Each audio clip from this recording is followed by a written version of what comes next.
जय श्री कृष्णा। ओम नमो भगवते वासुदेवाय नमः। आप सुन रहे हैं पौराणिक अमृतवाणी द्वारा प्रसारित महाभारत कथा।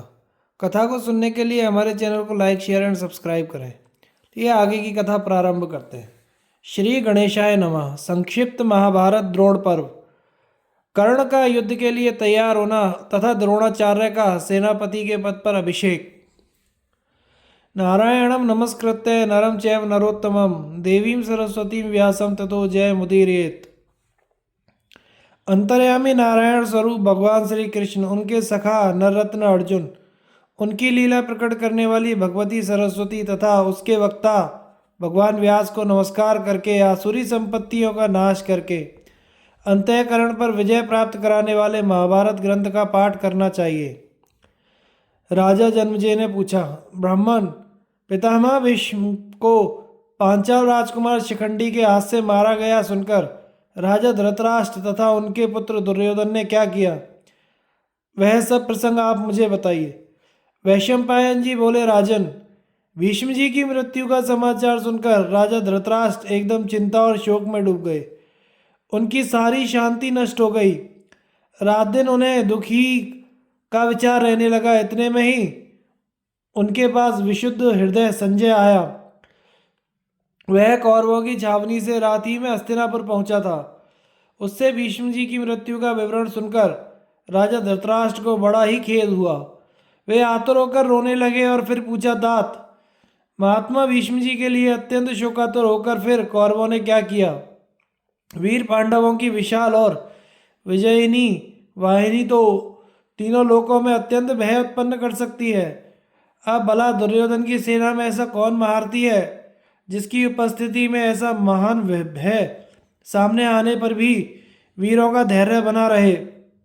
संजय ने कहा, राजन, भीष्म जी के मारे जाने पर आपके पुत्रों ने क्या क्या किया, यह आप ध्यान देकर सुनिए। उनका निधन होने पर कौरव और पांडव दोनों ही अलग विचार करने लगे। उन्होंने छात्र धर्म की निंदा करते हुए महात्मा भीष्म जी को प्रणाम किया और फिर उनकी रक्षा का प्रबंध कर आपस में उन्हीं की चर्चा करते रहे। तदनंतर पितामह की आज्ञा होने पर उनकी प्रदक्षिणा करके वे फिर आपस में युद्ध करने के लिए कमर कसकर चल दिए। थोड़ी ही देर में तुरही और भेरियों की ध्वनि के साथ आपके पुत्रों और पांडवों की सेनाएं युद्ध करने के लिए निकल पड़ी। राजन, आपके पुत्र और आपकी नासमझी के कारण तथा भीष्म जी के वध हो जाने पर अब कौरव और उनके पक्ष के सब राजा मृत्यु के समीप आ पहुंचे हैं। भीष्म जी को खोकर उन सभी को बड़ा शोक हुआ। उनके न रहने पर कौरवों की सेना भी अनासी हो गई। जिस प्रकार कोई आपत्ति आ पड़ने पर बंधु की याद आने लगती है, उसी प्रकार अब कौरव वीरों का ध्यान कर्ण की ओर गया, क्योंकि वह भीष्म जी के समान ही गुणवान था, समस्त शस्त्रधारियों में श्रेष्ठ और अग्नि के समान तेजस्वी था। कर्ण 2 रथियों के बराबर था, किंतु भीष्म जी ने बलवान और पराक्रमी रथियों की गणना करते समय उसे अर्धरथी ठहराया था। इसलिए 10 दिन तक, जब तक कि पितामह ने युद्ध किया, महायशस्वी कर्ण ने संग्राम भूमि में पैर नहीं रखा था। अब सत्य प्रतिज्ञा भीष्म जी के धराशायी होने पर आपके पुत्रों ने कर्ण को याद किया और वे अब तुम्हारे लड़ने का समय आ गया है ऐसा कहकर कर्ण कर्ण पुकारने लगे। अब महारथी कर्ण समुद्र में डूबती हुई नौका के समान आपके पुत्र की सेना को इस आपत्ति से पार करने के लिए तुरंत ही कौरवों के पास आया और उनसे कहने लगा, भीष्म जी में धैर्य, बुद्धि, पराक्रम, ओज, सत्य, स्मृति आदि सभी वीरोचित गुण थे। उनके पास अनेकों दिव्य अस्त्र भी थे। साथ ही नम्रता, लज्जा, मधुर भाषण और सरलता की भी उनमें कमी नहीं थी। वे दूसरों के उपकारों को याद रखने वाले और विप्र विद्वेषियों के विरोधी थे। उनके शांत हो जाने से तो मुझे सब वीरों का अंत हुआ सा ही दिखाई देता है। ऐसा कहकर तथा महाप्रतापी भीष्म जी के निधन और कौरवों की पराजय का विचार करके कर्ण को बड़ा ही खेद हुआ। वह आंखों में आंसू भरकर लंबी लंबी सांसें लेने लगा। कर्ण के ये वचन सुनकर आपके पुत्र और सैनिक लोग भी आपस में शोक प्रकट करने लगे और अत्यंत आतुर होकर आंखों से आंसू बहाते हुए दहाड़ मारकर रोने लगे। तब रथियों में श्रेष्ठ कर्ण ने अन्य महारथियों का उत्साह बढ़ाते हुए कहा, भीष्म जी के गिर जाने से कोई सेनापति न रहने के कारण कौरवों की सेना बहुत घबराई हुई है। शत्रुओं ने इसे निरुत्साह और अनाथ कर दिया है, किंतु अब मैं भीष्म जी की तरह ही इसकी रक्षा करूंगा। मैं अनुभव करता हूं कि अब यह सारा भार मेरे ऊपर ही है। मैं रणभूमि में घूम घूम कर अपने बाणों से पांडवों को यमराज के घर भेज दूंगा और सारे संसार में अपना महान यश प्रकट करके रहूंगा, अथवा शत्रुओं के हाथ से मरकर पृथ्वी पर शयन करूंगा। फिर अपने सारथी से कहा, सूत, तू मुझे कवच और शीर्ष त्राण पहना और शीघ्र ही मेरे रथ को 16 तरकस, दिव्य धनुष, तलवार, शक्ति, गदा और शंख आदि सभी सामग्रियों से सजाकर घोड़े जोत कर ले आ। संजय कहता है, राजन, ऐसा कहकर कर्ण युद्ध की सामग्री से भरे हुए ध्वजा पताकाओं से सुशोभित एक सुंदर रथ पर चढ़कर विजय प्राप्त करने के लिए चला। सबसे पहले शरशैया पर पौड़े हुए अतुलित तेजस्वी महात्मा भीष्म जी के पास पहुंचा। उन्हें देखकर कर्ण व्याकुल हो गया। उसने रथ से उतरकर हाथ जोड़कर भीष्म जी को प्रणाम किया और फिर नेत्रों में जल भरकर लड़खड़ाती जबान से कहा, भरत श्रेष्ठ, मैं कर्ण हूँ, आपका कल्याण हो। आप अपनी पवित्र दृष्टि से मेरी ओर निहारिए और अपने मंगलमय शब्दों से मुझे अनुग्रहित कीजिए। मुझे धन संग्रह, मंत्रणा, व्यूह रचना एवं शस्त्र संचालन में आपके समान कौरवों में और कोई दिखाई नहीं देता। आपके सिवाय ऐसा और कौन है जो अर्जुन के साथ लोहा ले सके। बड़े बड़े बुद्धिमानों का यही कथन है कि अर्जुन के पास अनेकों दिव्य अस्त्र हैं। वह निवात कवच आदि अमानवों से तथा स्वयं महादेव जी से भी युद्ध कर चुका है। साथ ही उसने भगवान शंकर से अजितेंद्रिय पुरुषों के लिए दुर्लभ वर भी प्राप्त किया है। तो भी आपकी आज्ञा होने पर मैं आज ही अपने पराक्रम से उसे नष्ट कर सकता हूँ। राजन, कर्ण के इस प्रकार कहने पर कुरुवृद्ध पितामह ने प्रसन्न होकर देश और काल के अनुसार कहा, कर्ण, तुम शत्रुओं का मान मर्दन करने वाले और मित्रों का आनंद बढ़ाने वाले हो। भगवान विष्णु जैसे देवताओं के आश्रय हैं, उसी प्रकार तुम कौरवों का आधार बनो। दुर्योधन की जय की इच्छा से ही तुमने अपने बाहुबल से उत्कल, मेकल, पौंड्र, कलिंग, आंध्र, निषाद, त्रिगर्त और बालीक आदि देशों के राजाओं को परास्त किया था। इनके सिवा जगह जगह और भी अनेकों वीरों को तुमने नीचा दिखाया था। भैया देखो, जैसे दुर्योधन सब कौरवों का कर्णधार है, उसी प्रकार तुम भी उन्हें पूरा आश्रय देना। जाओ, मैं तुम्हें आशीर्वाद देता हूँ। तुम शत्रुओं के साथ संग्राम करो, युद्ध में कौरवों के पथ प्रदर्शक बनो और दुर्योधन को जय प्राप्त कराओ। दुर्योधन की तरह तुम भी मेरे पौत्र के समान ही हो। धर्मतः जैसे मैं उसका हितैषी हूँ, वैसे ही तुम्हारा भी हूँ। भीष्म जी की यह बात सुनकर कर्ण ने उनके चरणों में प्रणाम किया। फिर वह सेना की ओर चला गया और उसे उत्साहित किया। कर्ण को सब सेना के आगे आता देख दुर्योधन आदि समस्त कौरवों को भी बड़ा हर्ष हुआ। वे ताल ठोंककर उछल उछल कर सिंहनाद करके और तरह तरह से धनुषों की टंकार करके कर्ण का स्वागत करने लगे। फिर उससे दुर्योधन ने कहा, कर्ण, अब तुम हमारी सेना के रक्षक हो, इसलिए मैं इसे सनाथ समझता हूँ। तुम इस बात का निर्णय करो कि क्या करने से हमारा हित हो सकता है। कर्ण ने कहा, राजन, आप तो बड़े बुद्धिमान हैं, आप अपना विचार कहिए, क्योंकि स्वयं राजा कर्तव्य का जैसा ठीक ठीक निर्णय कर सकते हैं, वैसा कोई दूसरा पुरुष नहीं कर सकता। इसलिए हम आपकी ही बात सुनना चाहते हैं। दुर्योधन ने कहा, पहले आयु, बल और विद्या में बढ़े चढ़े पितामह भीष्म हमारे सेनापति थे। उन्होंने सब योद्धाओं को साथ रखते हुए शत्रुओं का संहार किया और भीषण युद्ध करते हुए 10 दिन तक हमारी रक्षा की। अब वे तो स्वर्गवास की तैयारी में हैं, अतः उनके स्थान पर तुम्हारे विचार से किसे सेनापति बनाना उचित होगा। नायक के बिना तो सेना एक मुहूर्त भी नहीं ठहर सकती। जिस प्रकार मल्लाह की नौका और बिना सारथी का रथ चाहे जिधर चलने लगते हैं, उसी प्रकार बिना सेनापति के सेना बेकाबू हो जाती है। इसलिए मेरे पक्ष के सब वीरों पर दृष्टि डालकर तुम यह निश्चय करो कि भीष्म जी के बाद कौन उपयुक्त सेनापति होगा। इस पद के लिए तुम जिसे कहोगे उसी को हम सहर्ष अपना सेनापति बनाएंगे। कर्ण बोला, यहाँ जितने राजा लोग उपस्थित हैं, वे सभी बड़े महानुभाव हैं और निस्संदेह इस पद के योग्य हैं।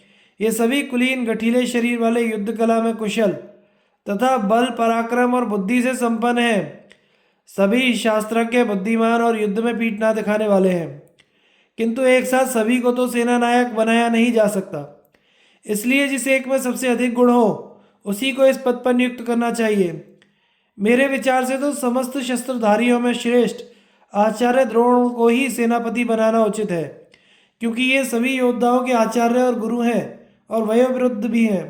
ये साक्षात शुक्राचार्य और बृहस्पति के समान हैं तथा इन्हें कोई भी परास्त नहीं कर सकता।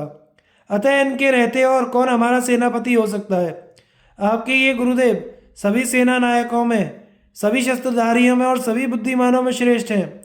इसलिए जिस प्रकार देवताओं ने स्वामी कार्तिकेय जी को अपना सेना अध्यक्ष बनाया था, उसी प्रकार आप इन्हें अपना सेनापति बनाइए।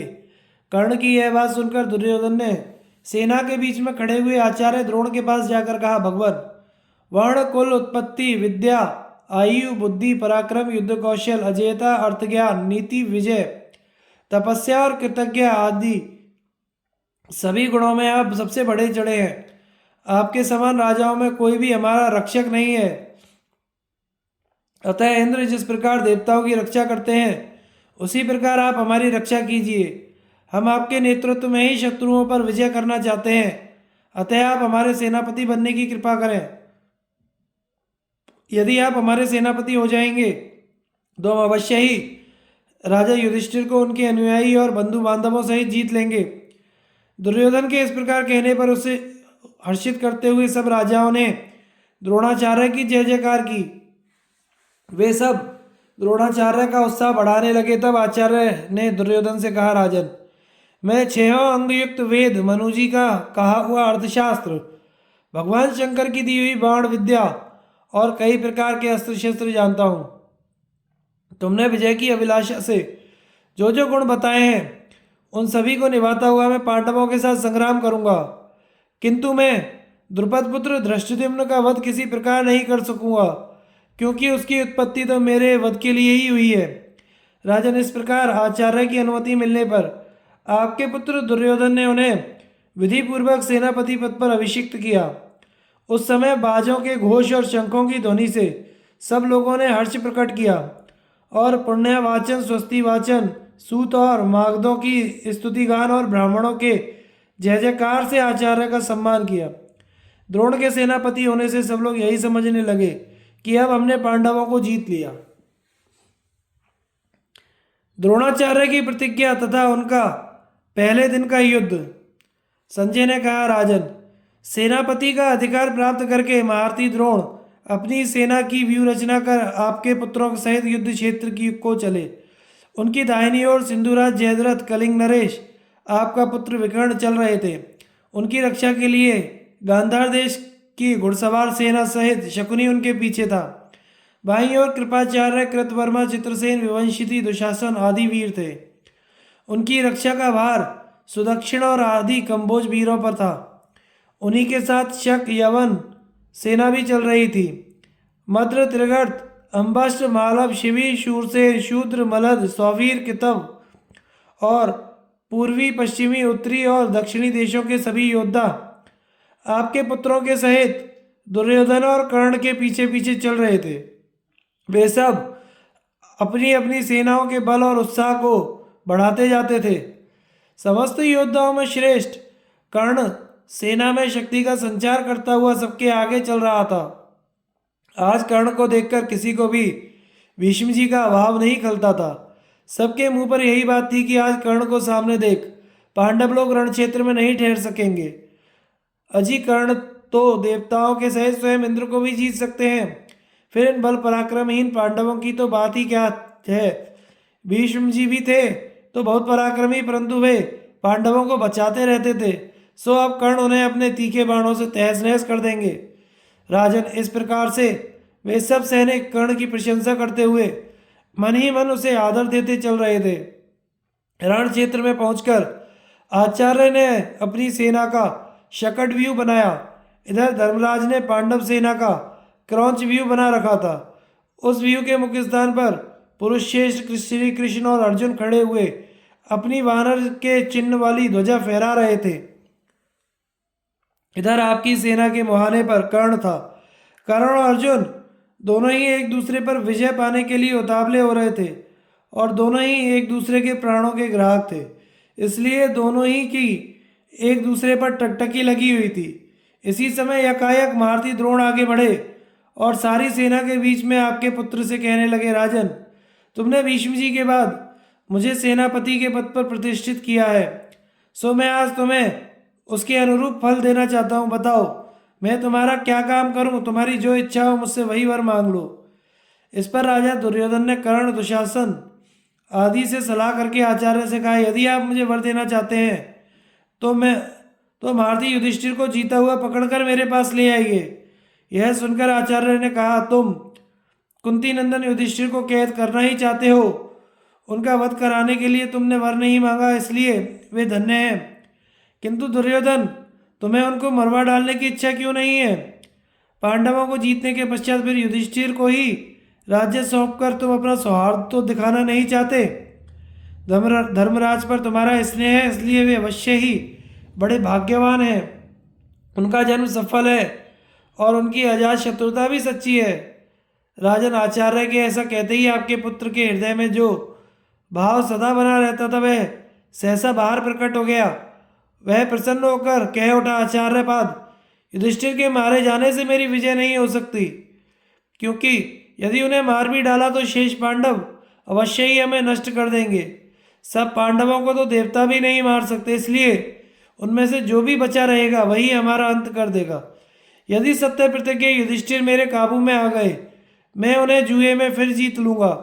तब उनके अनुयायी पांडव लोग फिर से वन में चले जाएंगे। इस तरह स्पष्ट ही बहुत दिनों के लिए मेरी जीत हो जाएगी। इसी से मैं धर्मराज का वध किसी भी अवस्था में नहीं करना चाहता। द्रोणाचार्य बड़े व्यवहार कुशल थे।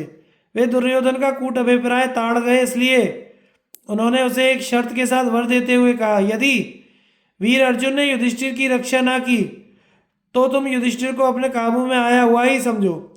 अर्जुन के ऊपर आक्रमण करने का साहस तो इंद्र को के सहित देवता और असुर भी नहीं कर सकते, इसलिए यह काम मेरे वश का भी नहीं है। इसमें संदेह नहीं कि वह मेरा शिष्य है और उसने मुझी से अस्त्र विद्या सीखी है, तथापि वह युवा और पुण्यशील है। मेरे बाद वह इंद्र और रुद्र से भी अस्त्र प्राप्त कर चुका है और तुम्हारे ऊपर उसका कोप भी है, इसलिए उसकी उपस्थिति में मैं यह काम नहीं कर सकूंगा। अतः जैसे बने वैसे ही तुम उसे युद्ध क्षेत्र से दूर ले जाना। बस अर्जुन के जाने पर तो धर्मराज तुम्हारे हाथ में ही है। अर्जुन के दूर चले जाने पर यदि धर्मराज एक मुहूर्त भी मेरे सामने डटे रहे तो मैं निस्संदेह उन्हें अपने वश में कर लूंगा। राजन, द्रोणाचार्य की इस प्रकार शर्त के साथ प्रतिज्ञा करने पर भी आपके मूर्ख पुत्र ने युधिष्ठिर को कैद किया हुआ ही समझा।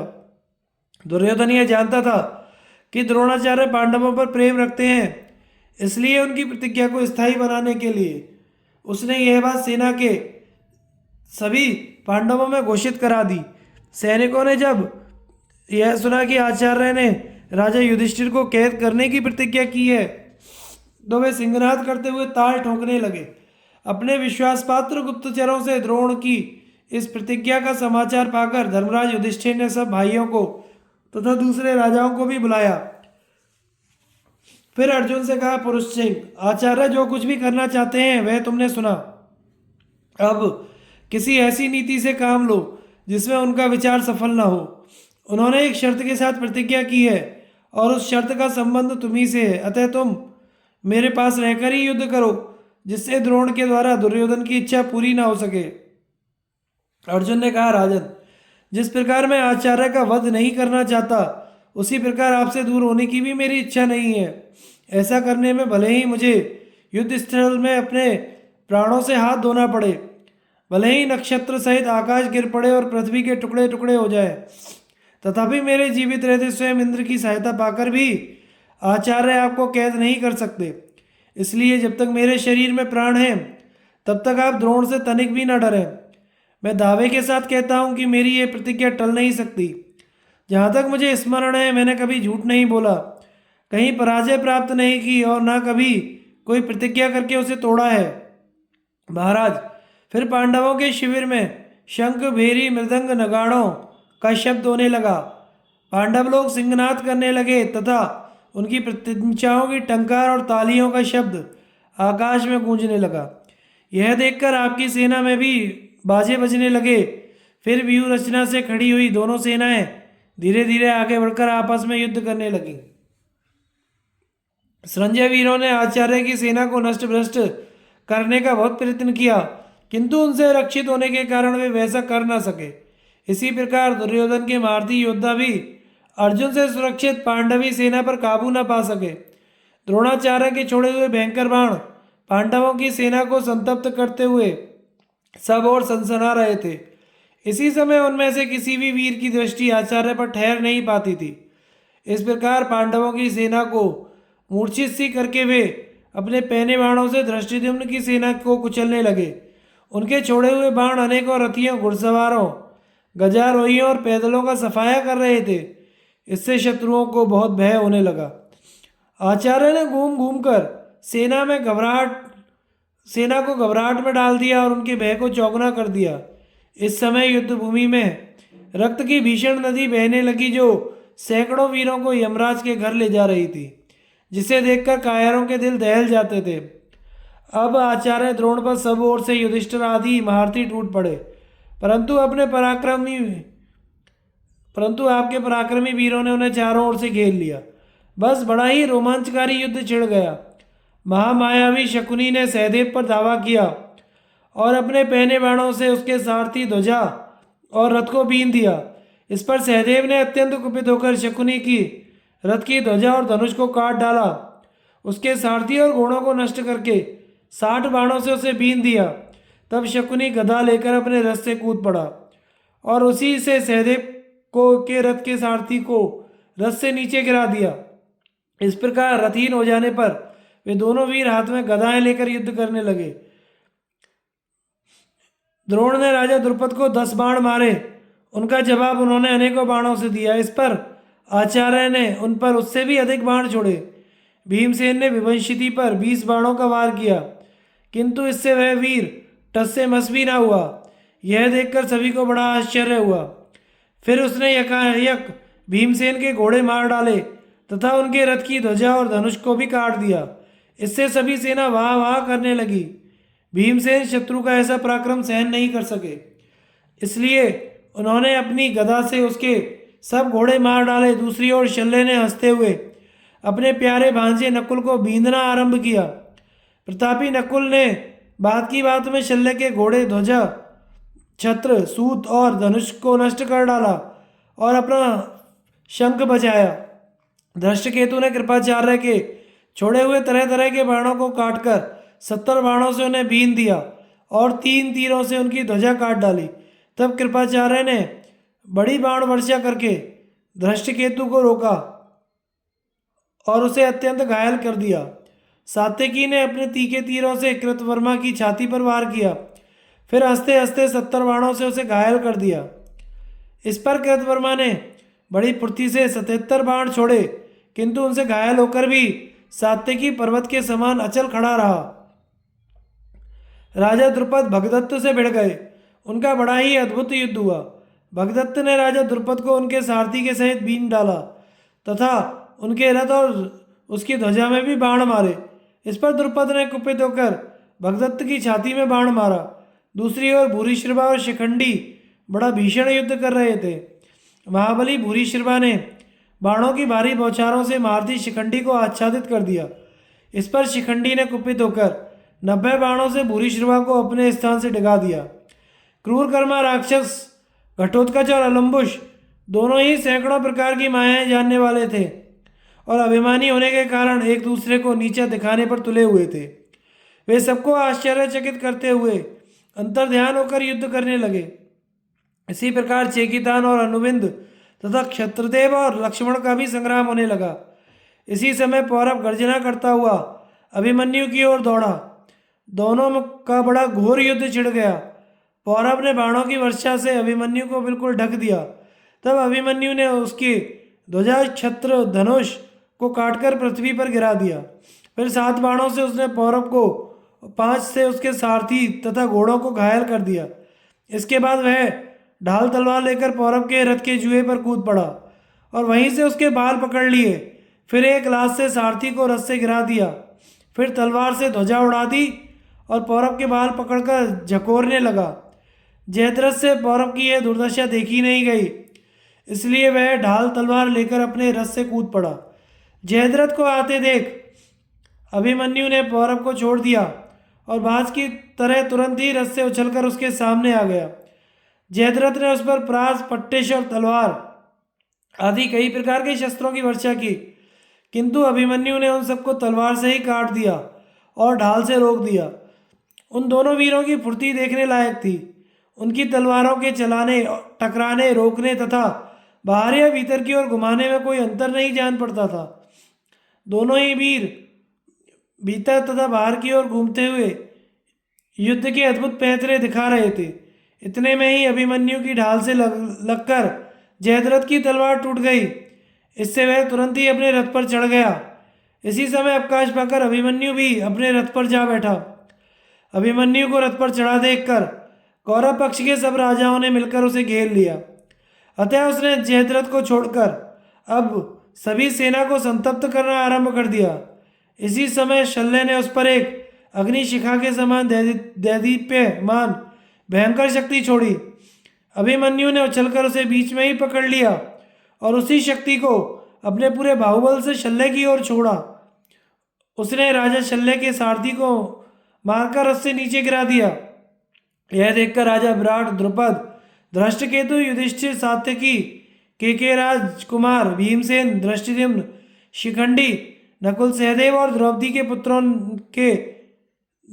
पुत्रों ने वाह वाह की ध्वनि से आकाश को गुंजा दिया तथा वे अभिमन्यु का हर्ष बढ़ाते हुए जोर जोर से सिंहनाद करने लगे। सारथी को मरा हुआ देखकर राजा शल्य ने लोहे की ठोस गदा उठाई और क्रोध से गर्जना करते हुए वे रथ से कूद पड़े। उन्होंने दंडधर यमराज के समान अभिमन्यु की ओर झपटते देख तुरंत ही भीमसेन अपनी भारी गदा लिए उनके सामने आ गए। संग्राम में भीमसेन की गदा का प्रहार मद्रराज को छोड़कर कोई और सहन नहीं कर सकता था तथा मद्रराज की गदा का वेग सहने वाला अभी भीम के सिवा कोई और नहीं था। वे दोनों ही वीर गदा घुमाते हुए मंडलाकार चक्कर काटने लगे। दोनों का समान रूप से युद्ध हो रहा था, कोई भी घट बढ़कर नहीं जान पड़ता था। आखिर भीमसेन की चोटों से शल्य की भारी गदा के टुकड़े टुकड़े हो गए तथा शल्य के प्रहारों से आग की चिंगारियां उगलती हुई भीमसेन की गदा वर्षा काल में पट बीजनों से घिरे हुए वृक्ष के समान दिखाई देने लगी। इस प्रकार वे दोनों ही गदाएं आपस में टकराकर बार बार आग प्रकट कर देती थी। दोनों वीरों पर गदाओं के अनेकों प्रहार हुए, किंतु दोनों ही टस से मस न हुए। अंत में बहुत घायल हो जाने के कारण वे दोनों ही युद्ध भूमि में गिर गए। शल्य अत्यंत व्याकुल होकर लंबी लंबी सांसें ले रहे थे। उन्हें तुरंत ही महारथी कृतवर्मा अपने रथ में डालकर ले गया। महाबाहु भीमसेन को भी थोड़ी देर में चेत हो गया और वे खड़े होकर हाथ में गदा लिए युद्ध के मैदान में दिखाई देने लगे। मद्रराज को युद्ध के मैदान से बाहर गया देखकर आपके पुत्र अपनी चतुरंगिणी सेना के सहित थर्रा उठे तथा विजयी पांडवों से पीड़ित होकर इधर उधर भाग गए। इस प्रकार कौरवों को जीतकर पांडव लोग हर्ष में भरकर बार बार सिंहनाद और हर्ष ध्वनि करने लगे तथा नरसिंगे और मृदंग और नगाड़े आदि बाजे बजाने लगे। जब द्रोणाचार्य ने देखा कि शत्रुओं के हाथ से अत्यंत पीड़ित होने के कारण कौरवों की विशाल वाहिनी के पैर उखड़ गए हैं, तो उन्होंने पुकार कर कहा, शूरवीरों, मैदान से भागो मत। फिर वे क्रोध में भरकर पांडवों की सेना में जा घुसे तथा राजा युधिष्ठिर के सामने आए। युधिष्ठिर ने अपने तीखे बाणों से उन्हें घायल कर दिया। इस पर आचार्य ने उनके धनुष को काटकर बड़ी तेजी से आक्रमण किया। आज वे धर्मराज को पकड़ना चाहते थे, इसलिए उन्हें रोकने के लिए जो जो योद्धा सामने आए उन्हीं को उन्होंने प्रहार करके क्षुब्ध कर दिया। उन्होंने 12 बाणों से शिखंडी को, 20 से उत्तमौजा को, 5 से नकुल को, 7 से सहदेव को, 12 से युधिष्ठिर को, 3 से द्रुपद के पुत्रों को, 5 से सात्यकी को और 10 से मत्स्यराज विराट को घायल कर दिया। इतने में ही युगंधर ने उनकी गति रोक दी। तब आचार्य ने राजा युधिष्ठिर को और भी घायल करके एक भाले से युगंधर को रथ से नीचे गिरा दिया। इसी समय धर्मराज को बचाने के लिए राजा विराट, द्रुपद, केके राजकुमार, सात्यकी, शिबी, व्याघ्रदत्त और सिंहसेन, इन सब वीरों ने बहुत से बाण बरसाकर आचार्य का रास्ता रोक दिया। पांचाल देशीय व्याघ्रदत्त ने 50 बाण मारकर द्रोण को घायल कर दिया। इससे लोगों में बड़ा कोलाहल होने लगा। सिंहसेन ने भी आचार्य को बाणों से बीन दिया। वह सब महारथियों को भयभीत करके स्वयं हर्ष से अट्टहास करने लगा, किंतु द्रोणाचार्य ने क्रोध में भरकर 2 बाणों से इन दोनों वीरों के सिर उड़ा दिए तथा अन्य महारथियों को बाण जाल से आच्छादित कर मृत्यु के समान युधिष्ठिर के सामने जाकर डट गए। आचार्य का ऐसा पराक्रम देखकर सब सैनिक यही कहने लगे कि ये इसी समय युधिष्ठिर को पकड़कर हमारे महाराज को सौंप देंगे। जिस समय आपके सैनिक इस प्रकार चर्चा कर रहे थे, उसी समय अर्जुन बड़ी तेजी से अपने रथ के शब्द द्वारा सब दिशाओं को गुंजाते हुए वहां आ पहुंचे। उन्होंने युद्ध के मैदान में खून की नदी बहा दी, जिसमें रथ भंवर के समान जान पड़ते थे तथा जो शूरवीरों की हड्डियों से भरी हुई शव रूप किनारों को बहा ले जाने वाली बाण समूह रूप फेन से व्याप्त तथा प्रास रूप मछलियों से भरी हुई थी, उस नदी को पार कर उन्होंने कौरव वीरों को युद्ध के मैदान से भगा दिया। फिर अपनी घनघोर बाण वर्षा से शत्रुओं को अचेत करते हुए वे सहसा द्रोणाचार्य की सेना के सामने आ गए। धनंजय की बाण वर्षा के कारण दिशाएं, अंतरिक्ष, आकाश और पृथ्वी कुछ भी दिखाई नहीं देता था। सब बाण में से जान पड़ते थे। इतने में ही सूर्य अस्त हो गया और अंधकार फैलने लगा, इसलिए शत्रु मित्र किसी का भी पता लगाना कठिन हो गया। यह देखकर द्रोणाचार्य और दुर्योधन ने अपनी सेना को युद्ध बंद करने की आज्ञा दी तथा अर्जुन ने भी अपनी सेना को शिविर की ओर मोड़ा। इस प्रकार शत्रुओं के दांत खट्टे कर वे श्री कृष्ण के साथ बड़े आनंद से सारी सेना के पीछे अपनी छावनी की ओर चले। इस समय पांचाल और संजय वीर उनकी उसी प्रकार प्रशंसा कर रहे थे जैसे ऋषि लोग सूर्य की स्तुति करते हैं।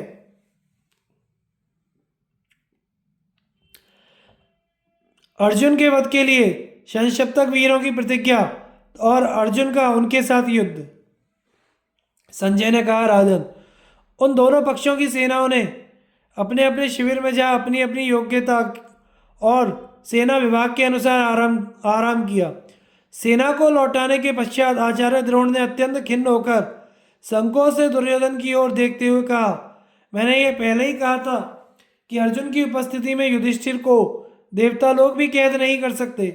आज युद्ध में तुम लोगों के प्रयत्न करने पर भी अर्जुन ने यह बात करके दिखा दी। मैं जो कुछ कहता हूँ उसमें शंका मत करना। ये कृष्ण और अर्जुन तो अजय हैं। यदि तुम किसी उपाय से अर्जुन को दूर ले जा सको तो महाराज युधिष्ठिर तुम्हारे काबू में आ सकते हैं। कोई वीर उसे युद्ध के लिए ललकार कर दूसरी ओर ले जाए तो वह उसे परास्त किए बिना कभी नहीं लौटेगा। इस बीच में अर्जुन के ना रहने पर तो मैं धृष्टद्युम्न के सामने ही सारी सेना को हटाकर युधिष्ठिर को पकड़ लूंगा। अर्जुन के ना रहने पर यदि युधिष्ठिर मुझे अपनी ओर आते देख युद्ध का मैदान छोड़कर भाग ना गए तो उन्हें पकड़ा ही समझो। आचार्य की यह बात सुनकर त्रिगर्त राज और उसके भाइयों ने कहा, राजन, अर्जुन हमेशा हमें नीचे दिखाता रहा है। उन बातों को याद करके हम रात दिन क्रोध की ज्वाला में जला करते हैं। हमें रात में नींद तक नहीं आती, इसलिए यदि सौभाग्यवश में हमारे सामने आ गया तो हम उसे अलग ले जाकर मार डालेंगे। हम आपसे सच्ची प्रतिज्ञा करके कहते हैं, अब पृथ्वी में या तो अर्जुन ही रहेगा या त्रिगर्त ही रहेंगे। हमारे इस कथन में कोई फेरफार नहीं हो सकता। राजन, सत्यरथ, सत्यवर्मा, सत्यव्रत, सत्येशु और सत्यकर्मा, ये पांचों भाई ऐसी प्रतिज्ञा कर 10,000 रथी सैनिकों को लेकर वहां से चल दिए। इसी तरह 30,000 रथों के सहित मालव और तुंडी के वीर तथा 10,000 रथी और मावेलक, ललित एवं मद्रक वीरों को लेकर अपने भाइयों के सहित त्रिगर्त देशीय प्रस्थलेश्वर सुशर्मा भी रण क्षेत्र को चला। इसके बाद भिन्न भिन्न देशों के 10,000 चुने हुए रथी भी शपथ करने के लिए आगे आए।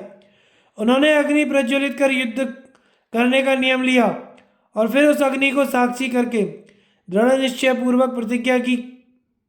उन्होंने सब लोगों को सुनाते हुए उच्च स्वर से कहा, यदि हम संग्राम भूमि में अर्जुन को ना मारकर उसके हाथ से पीड़ित होने पर पीठ दिखाकर लौट आवें तो व्रतहीन, ब्रह्मघाती, मद्यप, गुरुपत्नी से संसर्ग करने वाले, ब्राह्मण का धन चुराने वाले, राजा का अन्न हरने वाले, शरणागत की उपेक्षा करने वाले, याचक पर प्रहार करने वाले, घर में आग लगाने वाले, गो हत्यारे, अपकारी, ब्राह्मण द्रोही, श्राद्ध के दिन भी मैथुन करने वाले, आत्मवंचक, धरोहर को हड़प जाने वाले, प्रतिज्ञा भंग करने वाले, नपुंसक से युद्ध करने वाले, नीच पुरुषों का अनुसरण करने वाले, नास्तिक, माता पिता और अग्नियों को त्याग देने वाले तथा अनेक प्रकार के पाप करने वाले पुरुषों को जो लोग मिलते हैं वे ही हमें भी प्राप्त हो।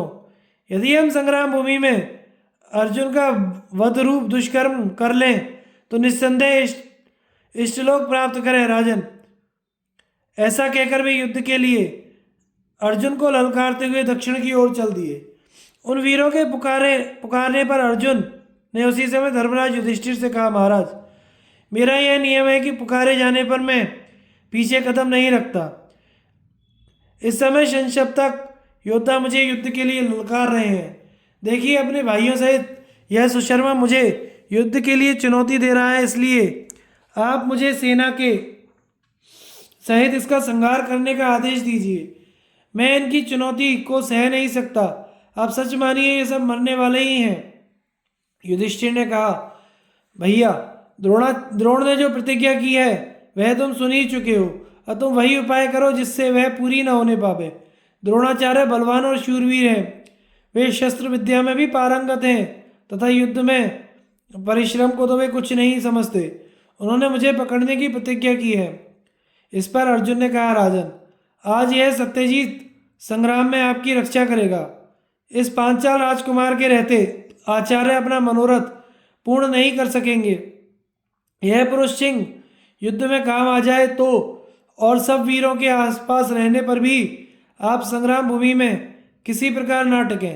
तब महाराज युधिष्ठिर ने अर्जुन को जाने की आज्ञा दी, उन्हें गले लगाया और प्रेम भरी दृष्टि से देखकर आशीर्वाद दिया। इस प्रकार उनसे विदा होकर अर्जुन त्रिगर्तों की ओर चले। अर्जुन के चले जाने से दुर्योधन की सेना को बड़ा हर्ष हुआ और वह बड़े उत्साह से महाराज युधिष्ठिर को पकड़ने का उद्योग करने लगी। फिर वे दोनों सेनाएं वर्षा काल में उमड़ी हुई गंगा यमुना के समान बड़े वेग से आपस में भिड़ गईं। संशप्तकों ने एक चौरस मैदान में अपने रथों को चंद्राकार खड़ा करके मोर्चा जमाया। जब उन्होंने अर्जुन को अपनी ओर आते देखा तो वे हर्ष में भरकर बड़े ऊंचे स्वर से कोलाहल करने लगे। वह शब्द संपूर्ण दिशा विदिशा और आकाश में फैल गया। उन्हें अत्यंत आह्लादित देखकर अर्जुन ने कुछ मुस्कुराकर श्री कृष्ण से कहा, देवकी नंदन, आज इन मरणासन्न त्रिगर्त बंधुओं को तो देखिए, ये रोने के समय खुशी मनाने चले हैं। श्री कृष्ण से इतना कहकर महाबाहु अर्जुन त्रिगर्तों की व्यूबद्ध सेना के समीप पहुंचे। वहां पहुंचकर उन्होंने अपना देवदत्त शंख बजाकर उसके गंभीर शब्द से सारी दिशाओं को गुंजा दिया। उस शब्द से भयभीत होकर संशप्तक की सेना पत्थर की तरह निश्चेष्ट हो गई। उनके घोड़ों की आंखें फट गईं, कान और केश खड़े हो गए, पैर सुन्न हो गए तथा वे बहुत सा खून उगलने और मूत्र त्यागने लगे। थोड़ी देर में उन्हें चेत हुआ तो उन्होंने सेना को संभालकर एक साथ ही अर्जुन पर बहुत से बाण छोड़े, किंतु अर्जुन ने अपने 10-5 बाणों से ही उन हजारों बाणों को बीच ही में काट डाला। फिर उन्होंने अर्जुन पर 10-10 बाण छोड़े। अर्जुन ने उनमें से प्रत्येक को 3-3 बाणों से घायल किया। इसके पश्चात उन्होंने अर्जुन को 5-5 बाणों से बींधा और पराक्रमी अर्जुन ने उन्हें 2-2 बाणों से बींध कर जवाब दिया। अब सुबाहु ने 30 बाणों से अर्जुन के मुकुट पर वार किया। इस पर अर्जुन ने एक बाण से सुबाहु के दस्ताने को काट दिया, फिर बाणों की वर्षा करके उसे मानो बिल्कुल ढक दिया। तब सुशर्मा, सुरथ, सुधर्मा, सुधनवा और सुबाहु ने उन पर 10-10 बाणों से चोट की। उन बाणों को अर्जुन ने अलग अलग काट डाला, इनकी ध्वजाओं को भी काट कर गिरा दिया। फिर उन्होंने सुधनवा के धनुष को काटकर उसके घोड़ों को मार गिराया और उसका शीर्ष त्राण शोभित सिर भी काटकर धड़ से अलग कर दिया। वीर सुधन्वा के मारे जाने से उसके सब अनुयायी डर गए और अत्यंत भयभीत होकर दुर्योधन की सेना की ओर भागने लगे। अर्जुन अपने पहने बाणों से त्रिगर्तों को नष्ट कर रहे थे, इसलिए वे मृगों की तरह डरकर जहाँ के तहाँ अचेत हो जाते थे। तब त्रिगर्तराज ने क्रोध में भरकर अपने महारथियों से कहा, शूरवीरों, वह बस भागना बंद करो, डरो मत। तुमने सारी सेना के सामने कठोर प्रतिज्ञा की है, अब भला दुर्योधन की सेना के पास जाकर इसी मुख से क्या कहोगे? संग्राम में ऐसी करतूत करने पर भला संसार में तुम्हारी हंसी क्यों ना होगी? इसलिए लौटो, हम सब मिलकर अपनी शक्ति के अनुसार पराक्रम करें। राजा के ऐसा कहने पर वे वीर परस्पर हर्ष प्रकट करते हुए शंख ध्वनि और कोलाहल करने लगे। फिर वे संशप्तक और नारायण संज्ञक गोप मरने पर भी पीछे न हटने का निश्चय करके मैदान में आ गए। संशप्तकों को फिर लौटा हुआ देखकर अर्जुन ने भगवान श्री कृष्ण से कहा, ऋषिकेश, घोड़ों को फिर संशप्तकों की ओर ले चलिए। मालूम होता है ये शरीर में प्राण रहते युद्ध का मैदान नहीं छोड़ेंगे। आज आप मेरा अस्त्रबल और धनुष तथा भुजाओं का पराक्रम देखिए। भगवान शंकर जैसे प्राणियों का संहार करते हैं, उसी प्रकार आज मैं इन्हें धराशायी कर दूंगा। अब नारायणी सेना के वीरों ने अत्यंत क्रुद्ध होकर अर्जुन को चारों ओर से बाण जाल से घेर दिया। एक क्षण में ही श्री कृष्ण के सहित अर्जुन को अदृश्य सा कर दिया। इससे अर्जुन की क्रोधाग्नि भड़क गई। उन्होंने गांडीव धनुष संभालकर शंख ध्वनि की, फिर उन पर विश्वकर्मास्त्र छोड़ा। उससे अर्जुन और श्री कृष्ण के अलग अलग हजारों रूप प्रकट हो गए। अपने प्रतिद्वंदियों के उन अनेकों रूपों को देखकर नारायणी सेना के वीर बड़े चक्कर में पड़े और एक दूसरे को अर्जुन समझकर यह अर्जुन है, यह कृष्ण है, ऐसा कहकर आपस में ही मारधाड़ करने लगे। इस प्रकार दिव्य अस्त्र की माया में फंसकर वे आपस में ही लड़कर मर गए। उनके छोड़े हुए हजारों बाणों को भस्म करके वह अस्त्र उन सभी को यमलोक में ले गया। अब अर्जुन ने हंसकर अपने बाणों से ललित, मालव, मावेल्लक और त्रिगर्त वीरों को पीड़ित करना आरंभ कर दिया। तब काल की प्रेरणा से उन क्षत्रिय वीरों ने भी अर्जुन पर अनेक प्रकार के बाण छोड़े। उनकी भीषण बाण वर्षा से बिल्कुल ढक जाने के कारण वहां न अर्जुन दिखाई देते थे, न रथ, न ही श्री कृष्ण ही दिख रहे थे। इस प्रकार अपना लक्ष्य सिद्ध हुआ समझकर वे वीर बड़े हर्ष से कहने लगे कि कृष्ण और अर्जुन मारे गए। हजारों भेरी, मृदंग और शंख बजाकर भीषण सिंहनाद करने लगे। इसी समय श्री कृष्ण ने पुकार कर कहा, अर्जुन तुम कहाँ हो? मुझे दिखाई नहीं दे रहे हो। श्री कृष्ण की का यह वाक्य सुनकर अर्जुन ने बड़ी फुर्ती से वायवास्त्र छोड़ा। उससे उनकी बाण वर्षा छिन्न भिन्न हो गई तथा वायुदेव संशप्तक वीरों को भी उनके घोड़े, हाथी, रथों सहित सूखे पत्तों के समान उड़ा ले गए। इस प्रकार व्याकुल करके उन्होंने हजारों संशप्तक को अपने पहने बाणों से मार डाला। प्रलय काल में जैसे भगवान रुद्र की संहार लीला होती है, उसी प्रकार इस समय संग्राम में अर्जुन बड़ा ही बीभत्स और भीषण कांड कर रहे थे। अर्जुन की मार से व्याकुल होकर त्रिगर्तों के हाथी, घोड़े, रथ उन्हीं की ओर दौड़ते और फिर संग्राम भूमि में गिरकर इंद्र के अतिथि हो जाते। इस प्रकार वह सारी भूमि मरे हुए महारथियों के कारण सब ओर लोथों से भर गई। द्रोणाचार्य द्वारा पांडवों का पराभव तथा विरक, सत्यजीत, शतानीक, वसुदान और क्षत्रदेव आदि का वध। संजय ने कहा, राजन, इस प्रकार संशप्तकों के साथ लड़ने के लिए अर्जुन के चले जाने पर आचार्य द्रोण अपनी सेना की व्यूह रचना कर युधिष्ठिर को पकड़ने के विचार से युद्ध क्षेत्र की ओर चले। महाराज युधिष्ठिर ने आचार्य की सेना का गरुड़ व्यूह देखकर उसके मुकाबले मंडलार्ध व्यूह बनाया। कौरवों के गरुड़ व्यूह के मुख्य स्थान पर महारथी द्रोण थे। शीर्ष स्थान में भाइयों सहित राजा दुर्योधन था। नेत्र स्थान में कृतवर्मा और कृपाचार्य थे। ग्रीवा स्थान में भूत शर्मा, क्षेम शर्मा, करकाक्ष तथा कलिंग, सिंघल, पूर्वदेश, शूर, आभीर, दशेरक, शक, यवन, काम्बोज, हंसपत, शूरसेन, दरद, मद्र और केके आदि देशों के वीर हथियारों से लैस होकर हाथी, घोड़े, रथ और पदाती सेना के रूप में खड़े थे। दाईं ओर औक्षुणी सेना सहित भूरी शर्मा, शल्य, सोमदत्त, बालीक थे। बाईं ओर अवंती नरेश, विंद और अनुविंद एवं कंबोज नरेश सुदक्षिण थे।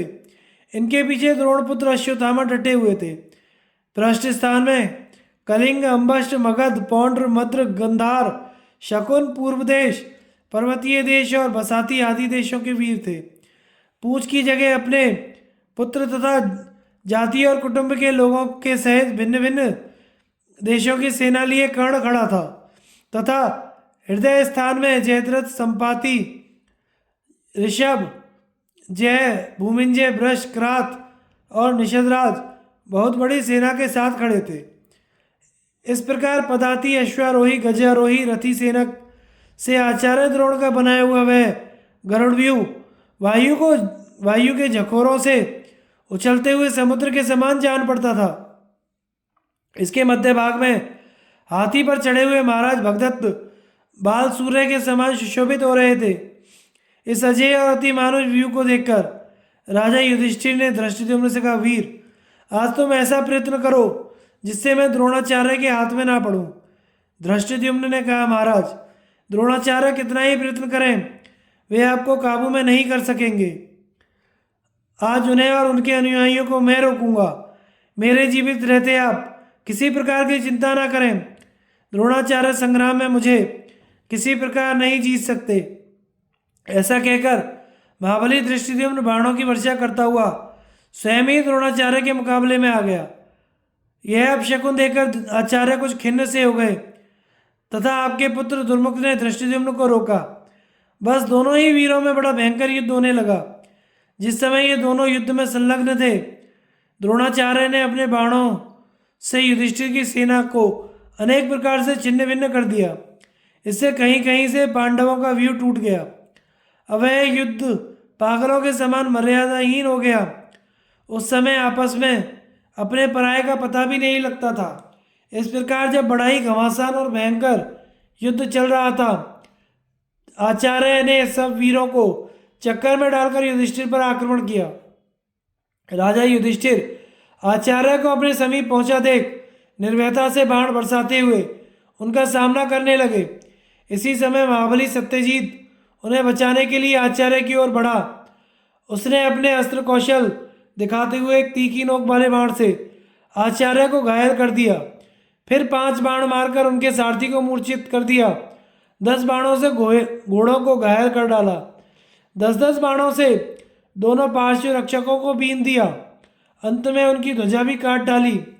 तब द्रोण ने 10 मर्मभेदी बाणों से सत्यजीत को घायल करके उसके धनुष बाण भी काट डाले। सत्यजीत ने तुरंत ही दूसरा धनुष लेकर आचार्य पर 30 बाणों से वार किया।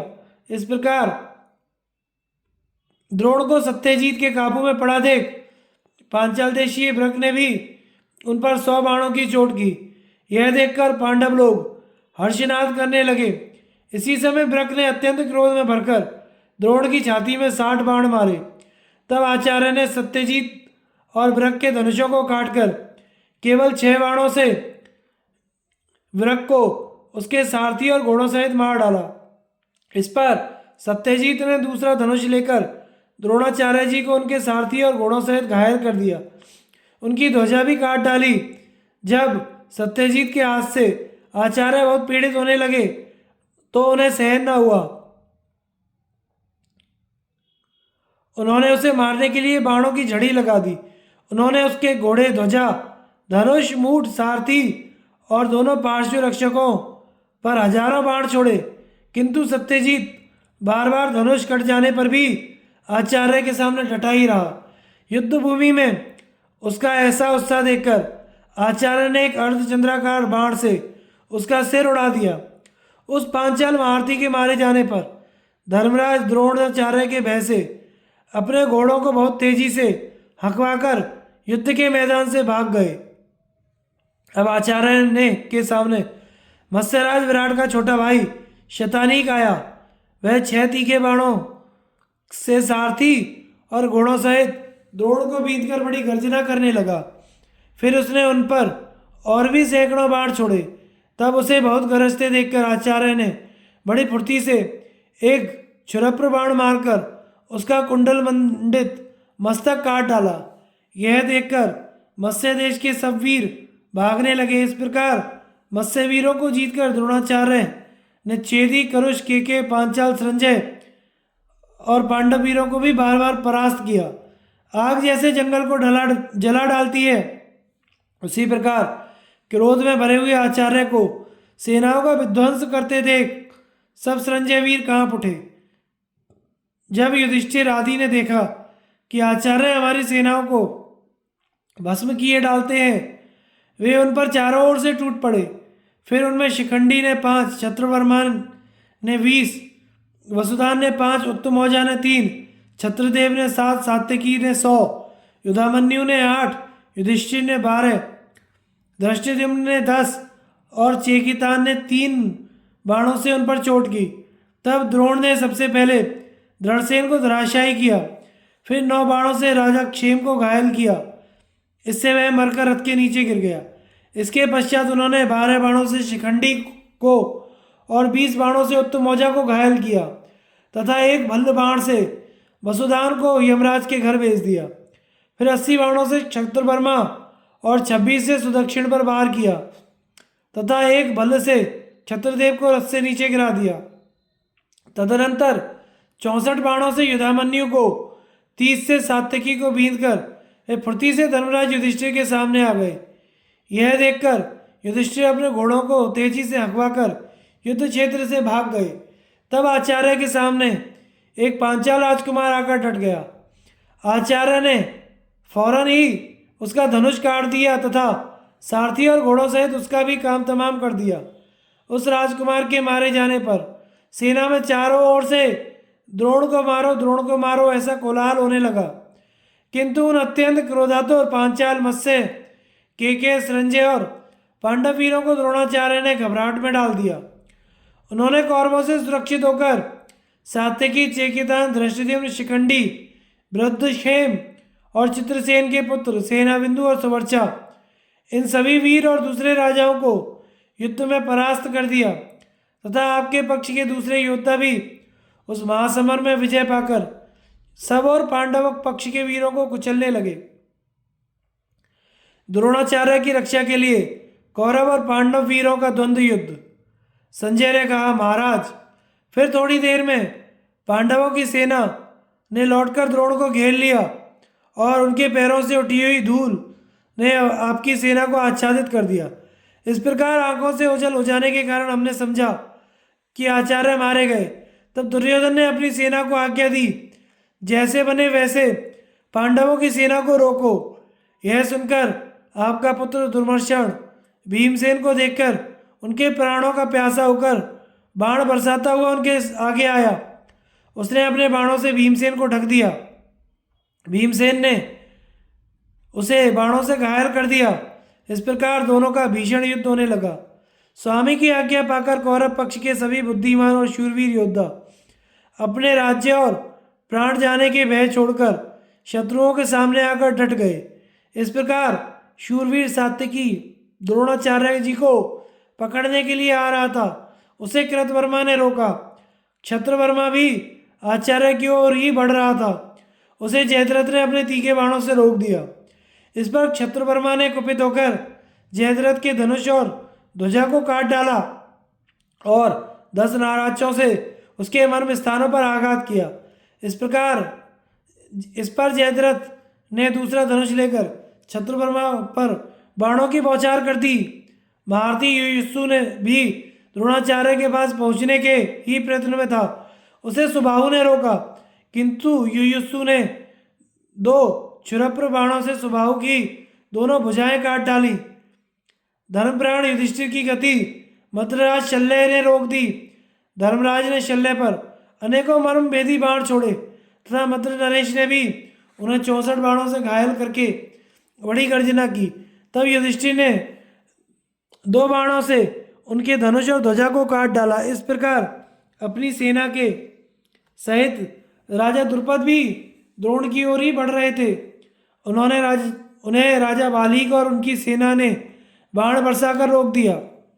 उन दोनों वृद्ध राजाओं का और उनकी सेनाओं का बड़ा घमासान युद्ध हुआ। अवंती नरेश बिंद और अनुबंध ने अपनी सेना लेकर मत्स्यराज विराट और उनकी सेना पर धावा किया। उनका भी देवासुर संग्राम के समान बड़ा घनघोर युद्ध हुआ। इस प्रकार मत्स्य वीरों की केके वीरों के साथ भी करारी मुठभेड़ें हुई, जिसमें अश्वारोही गजारोही रथी सभी निर्भयता से लड़ रहे थे। एक और नकुल का पुत्र शतानीक भी बाणों की वर्षा करते हुए आचार्य की ओर बढ़ रहा था। उसे भूतकर्मा ने रोका तथा शतानीक ने अच्छी तरह सान पर चढ़ाए हुए 3 बाणों से भूतकर्मा के सिर और बाहुओं को काट डाला। भीमसेन का पुत्र सुसोम बाणों की झड़ी लगाकर द्रोणाचार्य पर ही आक्रमण करना चाहता था। उसे विवंशिति ने रोका, किंतु सुसोम ने सीधे निशाने पर लगने वाले बाणों से अपने चाचा को बीन डाला। स्वयं निश्चल खड़ा रहा। इसी समय भीमरथ ने 6 पहने बाणों से शाल्व को उसके सारथी और घोड़ों सहित यमराज के घर भेज दिया। श्रुतकर्मा भी रथ में चढ़कर द्रोण की ओर ही बढ़ रहा था। उसे चित्रसेन के पुत्र ने रोक दिया। आपके वे दोनों पौत्र एक दूसरे को मारने की इच्छा से बड़ा घोर युद्ध करने लगे। इसी समय अश्वत्थामा ने देखा कि राजा युधिष्ठिर का पुत्र प्रतिविंध्य द्रोण के सामने पहुंच चुका है, तो उन्होंने उसे बीच में आकर रोक दिया। इस पर कुपित होकर प्रतिविंध्य ने अपने पहने बाणों से अश्वत्थामा को घायल कर दिया। अब द्रौपदी के सभी पुत्र बाणों की वर्षा से अश्वत्थामा को आच्छादित करने लगे। अर्जुन के पुत्र श्रुतकीर्ति को दुशासन के पुत्र ने द्रोण की ओर जाने से रोका, किंतु वह अपने पिता के समान ही वीर था। उसने 3 तीखे बाणों से उसके धनुष ध्वजा और सारथी को बीन दिया और स्वयं द्रोण के सामने जा पहुंचा।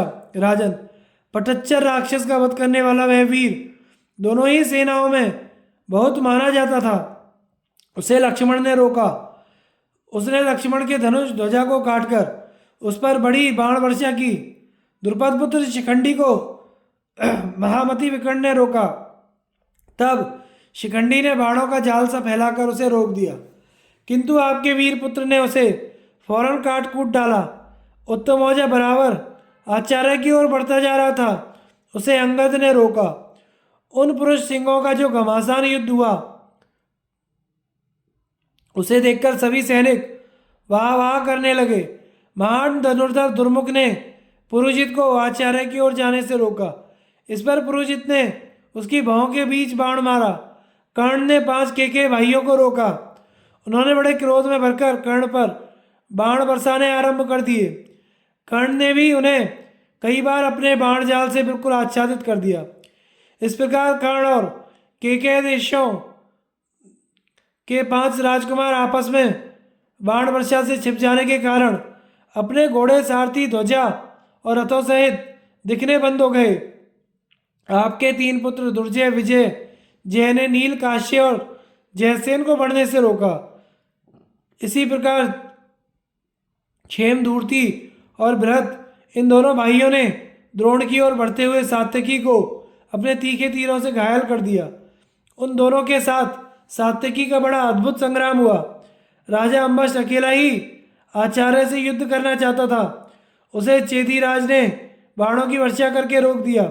तब अम्बश ने एक अस्थि भेदिनी शिलाका से चेदीराज को घायल कर दिया।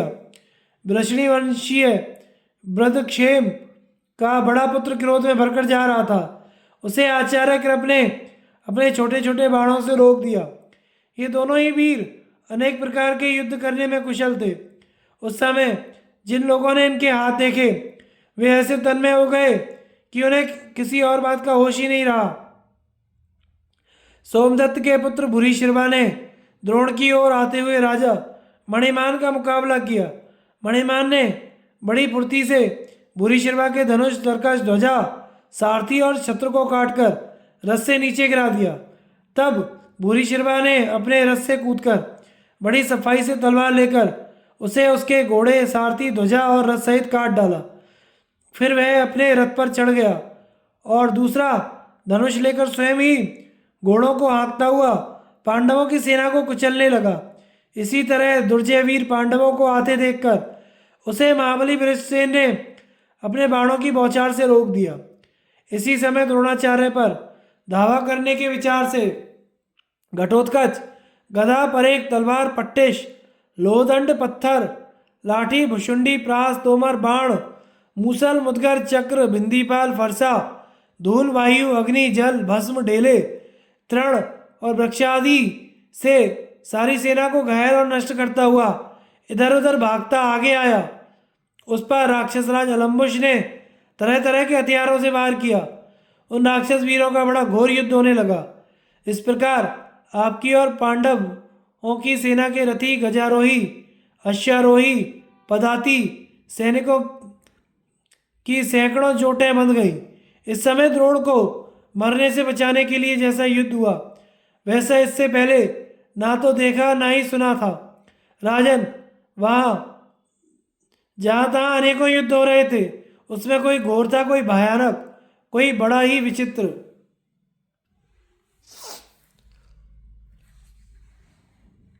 धन्यवाद दोस्तों। आगे की कथा का प्रसारण हम अगले भाग में करेंगे। हमारे चैनल को लाइक, शेयर एंड सब्सक्राइब करें। धन्यवाद।